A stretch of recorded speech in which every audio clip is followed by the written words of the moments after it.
First পার্টে তো আমি দেখিয়ে দিয়েছি, এবারে সেকেন্ড পার্টে আমি স্নান করে চলে এসেছি। তারপরে ভাবলাম চলো রান্নাটা করেই ফেলি। তো কী কী রান্না সেটা তো এক ক্লিপে দেখিয়ে দিয়েছি। তারপরে আমি এইতে ঠাম্মা যখনই আসে না আমাকে একটু না একটু হেল্প করে, আর ঠাম্মার আলু কাটাগুলোতে এত সুন্দর আমি আর বলে বোঝাতে পারবো না। আমি চাইলেও কিন্তু এত সুন্দর কাটতে পারবো না যতটা ঠাম্মা করে।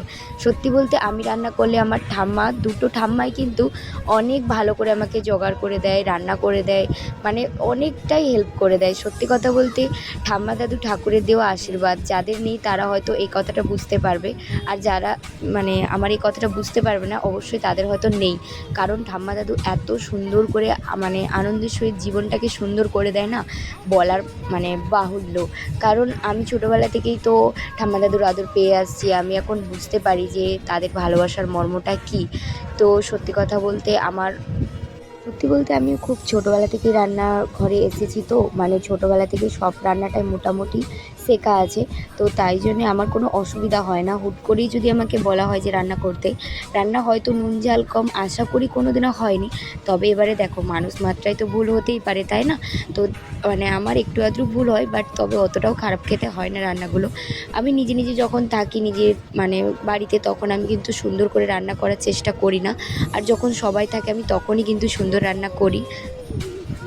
আমাদের বাড়িতে কিন্তু আলু ডিম দিয়ে এই চচ্চড়িটা সবাই অনেক পছন্দ করে, তাও আবার আমার মায়ের হাতের। সত্যি কথা বলতে আমার মায়ের হাতের রান্না কিন্তু আমারও অনেক ভালো লাগে, শুধুমাত্র এই তরকারিটা, আর বাদ বাকি আমার কোনো কিছুই ভালো লাগে না। ওইদিকে তো রান্না হতে থাক, এদিকে আমি দুধটা ছেঁকে নিচ্ছি, কারণ যত তাড়াতাড়ি রান্না করব তত তাড়াতাড়ি আবার পড়তেও বসতে হবে।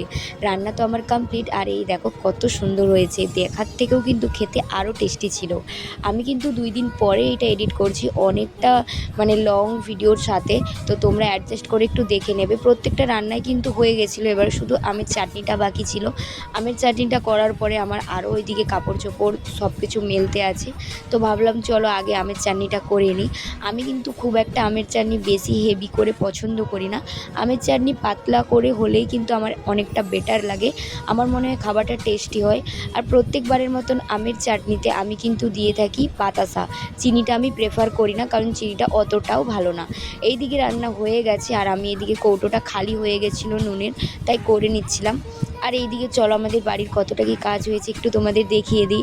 আমি তো প্রথম থেকে আগের চ্যানেল মানে আগের হচ্ছে যে পেজে দিয়েছিলাম, তবে এই পেজের আমি প্রথম থেকে আমার বাড়ির কোনো কাজই শেয়ার করিনি, তো দেখিয়ে দিলাম।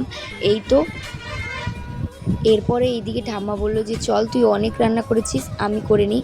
সত্যি কথা বলতে ঠাম্মারা অনেক সুন্দর হয়, কারণ আমাকে বেশি অতটা কাজ করতে হয় না, যতটা পারে আমার লেগে দেওয়ার চেষ্টা করে। তারপরে বাপি চলে এসেছিলো, আমি একটু তো লজ্জা পেয়ে গেছিলাম। তারপরে চলো মাকে রান্না করে, আমার কিন্তু ছোটোবেলা থেকে একটা অভ্যাস আছে, মাকে কোনো কিছু রান্না করার পর সেটা মাকে আগে দিই। তারপরে এই তো মাঠে দেখো এত ধান পড়ে আছে। তো আজকের ভিডিও এইটুকুই, রাধে রাধে, টাটা।